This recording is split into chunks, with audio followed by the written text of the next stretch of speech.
sachez que nous aurons l'occasion de revenir sur ce problème juridique lors des prochaines journées de l'APA en mai à Amberieu, puisqu'une table ronde permettra de comparer nos pratiques dans ce domaine à celles de nos partenaires européens à l'occasion des 10 ans de l'EDAC, là, qui est le réseau européen des organismes qui, comme l'APA, collectent des égo-documents inédits.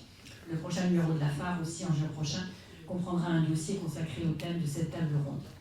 Donc, je vais vous laisser la parole. Je suis sûre, en vous remerciant encore une fois, tous, et je suis sûre que vous avez de nombreuses questions à poser. Je vous demanderai, comme le temps est un peu limité, pour que chacun puisse exprimer des questions et des réponses brèves. Merci. Oui, donc ma question c'est pour dans le prolongement des données sensibles.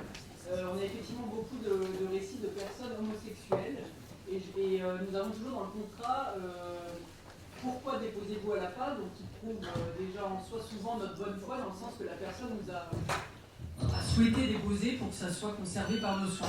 Et je me souviens d'un texte où la raison du dépôt c'était pour que ma famille ne brûle pas mon texte, puisqu'il était homosexuel et que donc, visiblement, dans une famille où son texte n'aurait pas été conservé et aurait été détruit. Donc ma question, c'est, pour ces données sensibles de ce texte, est-ce qu'il est protégé de la volonté de ses propres descendants? Enfin, là, ça serait les ayants droit neveux, nièces, j'imagine. Encore une fois, les bases légales, elles sont nombreuses aussi dans le RGPD et en tout premier lieu, il y a le consentement de la personne qui est concernée. Le droit des données personnelles ne se transmet pas non plus à ses héritiers, pour le coup. Donc, effectivement, après, ça relèvera de la vie privée, de la mémoire du défunt, mais on n'exerce pas d'action en données personnelles pour le compte des personnes décédées. Donc, non, s'il y a eu le consentement, puis l'intérêt légitime en plus de la conservation, pour moi, il n'y a pas de risque juridique. Merci. Il m'arrive de dire ça aussi. Je voulais poser juste une question sur un livre qui relatait la vie de Truffaut. Et il était question de Catherine Deneuve. Le livre était sorti. Il était publié, diffusé, et quelques mois après, Deneuve a demandé qu'on retire des pages. Mais le mal était fait. Alors qu'est-ce qu'il advient de l'histoire de ce livre? Quelque chose, c'est que c'est très compliqué de faire intervenir un livre avant sa publication. Ça arrive, mais on n'est vraiment pas fan dans la jurisprudence française, dans l'esprit, la justice française, de l'interdiction de publication qu'on voit vraiment comme une procédure bâillon et qu'on évite au maximum, sauf vraiment si on a des livres extrêmement problématiques. Enfin, c'est quand même assez compliqué. Donc généralement, les livres sont publiés, puis après, on a les actions. Alors, la suppression, le rappel des bouquins et la suppression des pages, elle n'est pas si problématique. Enfin, il faut faire une action, donc il faut démontrer une atteinte à la vie privée, une atteinte. Alors ça, l'exemple de Catherine Deneuve, il faut quand même la démontrer, parce qu'encore une fois, une personne publique, sauf si on va dire des éléments qui sont très personnels, comme des problématiques médicales, des choses comme ça. Bon, ça a assez peu de chance, à mon sens, d'aboutir, ça dépend ce qu'on est dit. Mais en tout cas, juridiquement parlant, elle peut demander à faire rappeler les livres, à les faire retirer de la vente et à les faire rééditer avec les pages en moins. En théorie, c'est une possibilité. Après, il faut que l'atteinte soit caractérisée. Je vais rappeler comment les livres, si on les a et qu'on ne veut pas les prendre. Non, là, bon, si ça a été acheté, ça a été acheté. Ils sont plus, voilà, les retirés, ceux qui ont en possibilité, on ne peut pas. À l'impossible, c'est nul n'est tenu.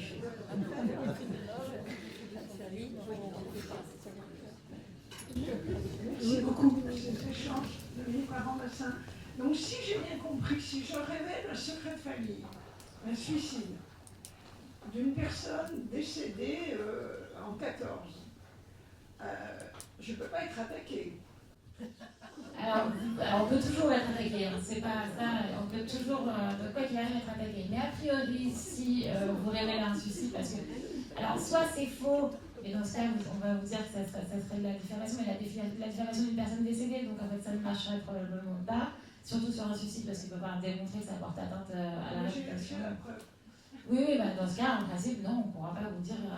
Et inclure dans un texte que l'on rédige des lettres d'ancêtres, c'est attaquable à aucun moment. Alors, le secret des correspondances, il est réprimé par le code pénal, hein, c'est l'article 226-3, je ne vais pas non plus, voilà. Mais Mais en fait, c'est pareil, le secret des correspondances, il s'en va avec la mort de l'expéditeur et du destinataire. D'accord, merci beaucoup.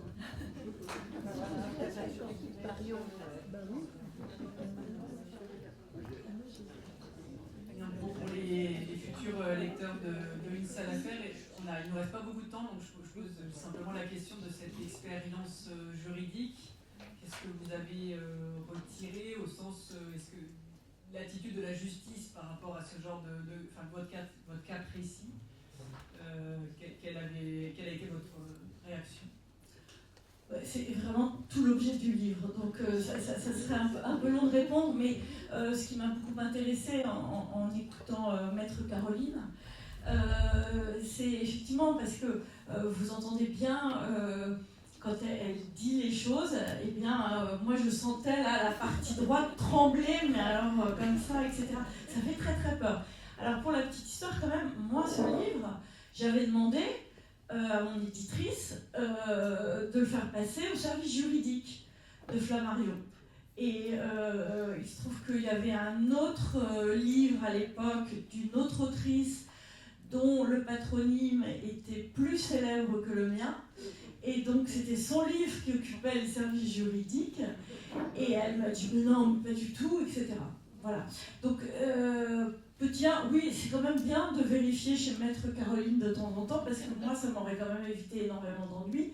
Ensuite, ce que je voulais dire, et peut-être ça va vous intéresser, enfin c'est cet élément-là que je voulais vous livrer par rapport à la PA, parce que c'est intéressant. Moi, je vous dis tout de suite, mon chiffre préféré, c'était le numéro 5.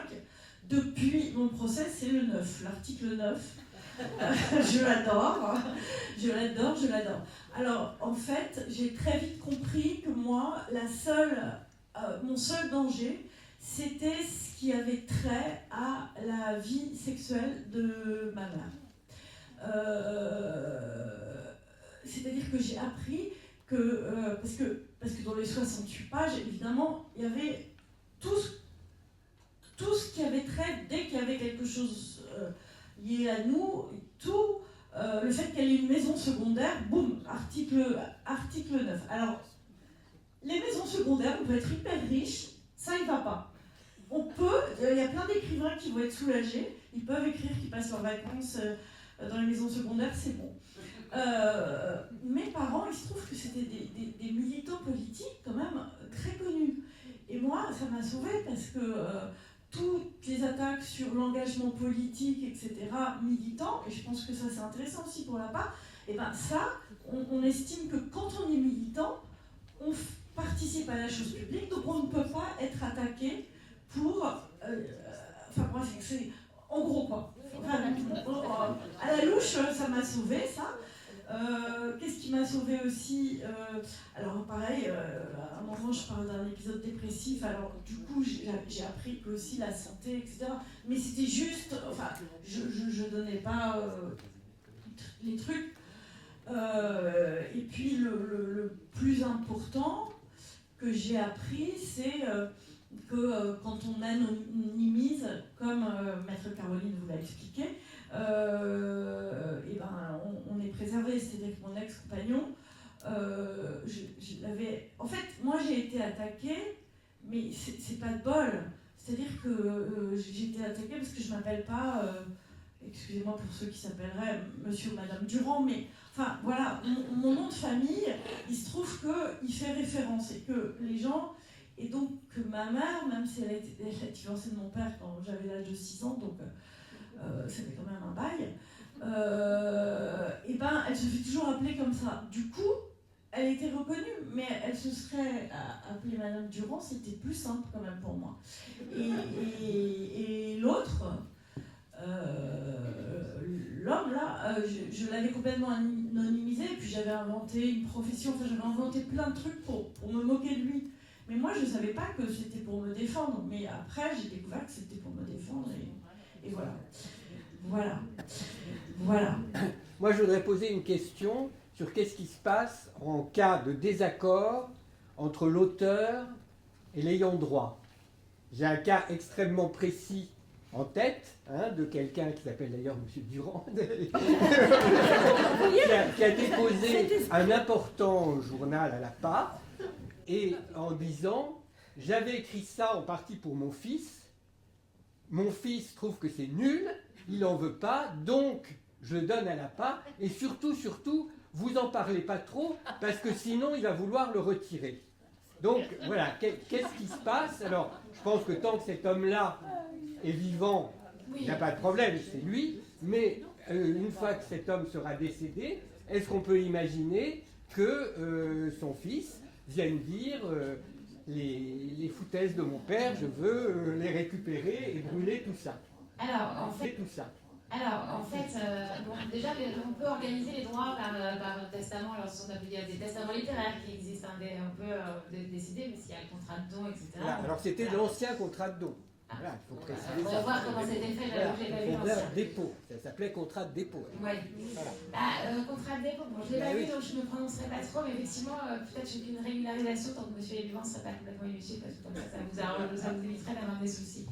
Reste que, bon, si des soucis qui seraient que la personne viendra demander le texte. Et là, en fait, il va y avoir une question, et c'est ce que je disais au tout départ, c'est une différenciation entre le support et le contenu. C'est-à-dire que le support, si vous la donnez, vous la donnez. Voilà, même si c'est un don manuel, en fait, même si c'est un don de la main à la main, on pourrait toujours dire qu'il est venu, il a fait là, si vous la donnez. Quand bien même le contrat s'avère valable, vous pourrez dire que le don, il a été réalisé. Maintenant, la seule question qui va demeurer pour moi, ça va être sur les droits d'auteur. Donc, si jamais le texte on devait reconnaître qu'il y aurait des droits d'auteur, se poserait la question d'abord de la section des droits patrimoniaux à la part, c'est là que ça a été fait, et puis ensuite il y aura le droit moral, qui lui serait perpétuel et qui appartiendra à son héritier, son ayant droit. Bon, le droit moral, encore une fois, c'est le droit de demander à ce que soit respecté le texte tel qu'il a été fait, et le droit de demander à ce que le nom de l'auteur figure toujours, globalement. Donc ça ne vous donnerait pas des obligations juridiques trop importantes. Vous pourriez simplement, vous devriez respecter le texte tel qu'il a été fait. Mais il ne pourrait pas récupérer le papier. Mais, enfin, bon, j'aurais pas. Alors, Virginie Linard, comme elle doit nous quitter là bientôt, là, donc elle va dédicacer quelques livres. Si vous voulez continuer les questions, je voulais simplement dire que c'est pas un cas unique. Il y aura un autre cas a été signalé, qu'il y a beaucoup de dépôts qui sont faits par des auteurs et qui manifestement n'ont pas informé leur famille et ne souhaitent pas du tout que leur famille proche, et en particulier leurs descendants, soient au courant de leur dépôt. C'est pour ça que je parlais des ayants droit, c'est quand même un problème. Alors je ne sais pas au niveau testamentaire, justement, qu'est-ce qui est possible, mais ça, on verra ça une autre fois. Mais c'est quand même un gros problème, le problème des ayants droit et des droits des ayants droit, parce que d'autant plus que c'est un cas qui est assez fréquent à l'APA, dans les dépôts à l'APA. On aimerait bien que les textes soient déposés par les auteurs et qu'avec l'accord et que les ayants droit soient informés, les enfants, ça nous enlèverait beaucoup de soucis après pour retrouver d'ailleurs ces ayants droit. Il y a une autre question là. Oui, mais c'était pour Virginie. J'avais une suggestion sur le mot génération. Ah, ben. Virginie, j'ai une suggestion pour votre nom de génération. Voilà. Alors, génération sans nom, N-O-N. Et j'étaye. Oui, Virginie, Vincennes a existé. Oui, on existe sans le flambeau d'un grand événement. Oui, on existe sans être étiqueté. Oui, le corps est nôtre. Oui, chacun a son propre fil conducteur. Mais surtout, oui, on apprend tout par corps. Corps, C-O-R-P-S. Comme le montre le transport de l'établi au sens propre du terme, génialement bricolé, de réparation mobile de l'amour du métier. Voilà. Génération sans nom, alors. Sans nom. Noël. Oui. Voilà. C'est par rapport aux prescriptions. Gabriel. Est-ce qu'un texte déposé 30, 40, 50 ou 60 ans a la chance de ne pas pouvoir être attaqué en justice? Voilà. C'est difficile de répondre comme ça parce que ça dépend sur quoi il est attaqué. Par exemple, en matière de diffamation, vous avez un délai de prescription qui va de 3 mois à compter de la publication. C'est-à-dire que vous l'avez déposé, peu importe, ce qui va compter sur la date où il est devenu accessible au public. Donc, la vie privée aurait une prescription qui a été classique de 5 ans, mais c'est pareil. Elle va commencer. L'important, c'est pas le délai de prescription, c'est son point de départ. Et le point de départ, c'est la publication, c'est pas le dépôt. d'un auteur est un ayant droit. Oui, elle peut tout à fait. Moi, j'aimerais bien savoir comment est défini juridiquement le terme œuvre dont vous avez parlé au début de votre intervention. L'œuvre, c'est une idée qui est matérialisée. En fait, l'œuvre, c'est donc une création qui est protégée par un auteur, peu importe sa qualité, peu importe son mode d'expression, peu importe la façon dont elle a été faite, par qui elle a été faite, est-ce qu'elle a été faite par une personne, par plusieurs, est-ce que c'est beau, moche, est-ce que ça a un intérêt, ça va pas, ça va. En fait, il y a deux seules conditions qui vont compter, c'est qu'elle ait été matérialisée et qu'elle soit originale. C'est tout. Voilà. Si vous avez matérialisé quelque chose d'original, c'est une œuvre. Ça peut être un code informatique, ça peut être un logiciel, ça peut être tout ce que vous voulez. Ça s'arrête des œuvres, en fait. Parce qu'elles sont protégées par le droit d'auteur. Donc extrêmement large. D'autres questions à poser à Laurence et Florian là? D'autres points de vue? Oui, oui, Véronique. Je voulais juste proposer qu'on prenne un dépôt d'orange pour les donner à Laurence et peut-être aux autres. Des pots d'orange. Des lots d'orange pour se porter en prison. On compte sur toi, Véronique. J'ai juste une curiosité pour Florian. Qu'est-ce qu'on trouve dans les archives de la CGT? Plein de choses, mais en fait, effectivement, l'essentiel des fonds, c'est le reflet de l'activité du syndicat. Donc ça va des archives très administratives, du fonctionnement interne de la CGT, ou aux archives plus militantes, les affiches, les films, le matériel, en fait, la propagande, etc. Il y a quelques objets aussi. Des objets comme des drapeaux, comme des badges, comme des cadeaux de délégation étrangère. C'est très très large. Est-ce qu'il y a des journaux intimes de syndicalistes? Alors, il y a des syndicalistes qui m'ont raconté leur vie et qui m'ont envoyé leurs œuvres et à l'APA d'ailleurs, et à la CGT, parce qu'on a aussi des textes autobiographiques de militants à l'APA. Il y a le cahier parole de syndicalistes. Oui, oui, tout à fait. C'est ce que j'allais dire. À Toulouse, il y a une collaboration entre le groupe de Toulouse et un petit groupe de la CGT, de l'Institut d'histoire sociale de la CGT 31, qui a donné lieu à un travail partagé, atelier d'écriture, etc., qui a produit ensuite un cahier qui est tout à fait intéressant, parce que c'est une forme un peu inhabituelle, quoi. Un cahier fait en collaboration avec eux.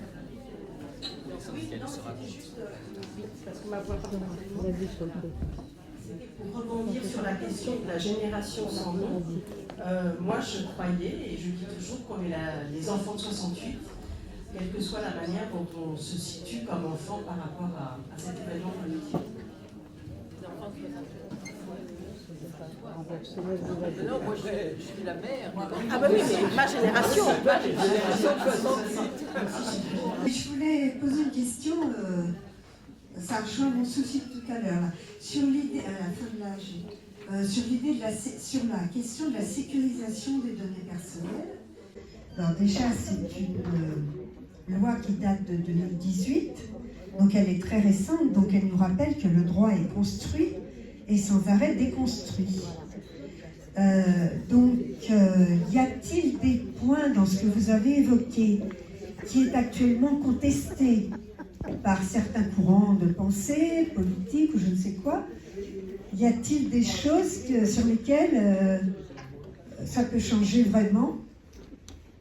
Et quel rapport entre le droit et la morale, ou le droit et l'éthique dans ces questions-là? Parce que moi, je ne connais rien au droit, mais quand j'écris et que j'intègre des bouts de correspondance, je me pose toutes ces questions. Puis à un moment donné, je me dis, je le fais ou je le fais pas. Et je justifie ou pas mon choix. Mais, je veux dire, là, bon, on est en 2025, les choses peuvent changer quand même en état de droit. Il y a Trump qui veut changer.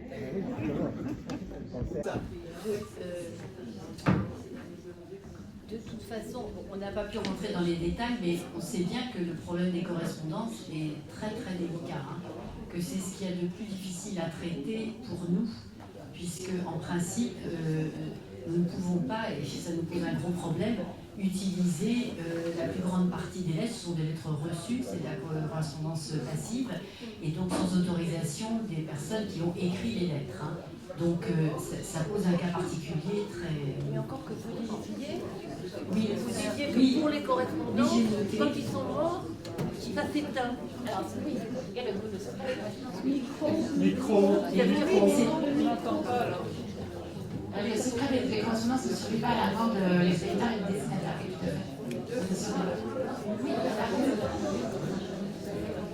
Alors ça veut dire qu'ils sont publiables. Sous réserve de l'avoir fait d'atteinte à la vie privée, qui toucherait les héritiers, etc. Voilà, il y a encore d'autres droits. Sous réserve de la diffamation, etc. Attention. Je vais juste répondre, donner un petit élément de réponse. Alors déjà, contrairement à ce qu'on croit, la protection des données personnelles, c'est pas 2018. Il y a eu un texte de 2016 qui est rentré en application en France en 2018, mais la première loi de protection des données personnelles, elle date de 1978. Et elle est toujours en vigueur aujourd'hui, elle a été modifiée. Donc ça, il faut le savoir déjà, c'est pas nouveau. Maintenant, il y a les textes et il y a l'application qu'on en fait. Je vais faire un petit peu peur sur la gestion des données personnelles, il faut voir ce que vous risquez. En vérité, pas grand-chose. En fait, les sanctions pour une association ou pour un particulier qui traiterait des données personnelles, elles vont être extrêmement faibles. Ce texte, il vise Google en fait. Il vise Google, Microsoft et Facebook. En fait, il ne vise pas les associations et les particuliers. Donc au pire, vous allez avoir une notification de la vieille qui va vous dire s'il vous plaît, arrêtez de traiter des données comme ça. C'est à peu près le pire que vous risquez dans les faits. Juste un petit mot aussi pour compléter sur le RGPD. Je voulais dire effectivement aussi que les questions qui étaient évoquées là et les enjeux que tu évoquais ont aussi évidemment été intégrés à la réflexion notamment des archivistes. Et au moment où les discussions avaient lieu autour de ce texte, l'association française des archivistes français, l'AAF, a milité justement pour faire intégrer au règlement un certain nombre d'exceptions, et notamment en ce qui concerne les archives, puisque lorsque on collecte des données à caractère personnel à des fins historiques et scientifiques, on bénéficie d'un certain nombre d'exceptions. Et donc, on pourrait aussi à la passe se rassurer d'une certaine manière en se disant que on rentre en quelque sorte dans ce cadre un petit peu exceptionnel où les documents qui sont collectés le sont à des fins justement notamment historiques.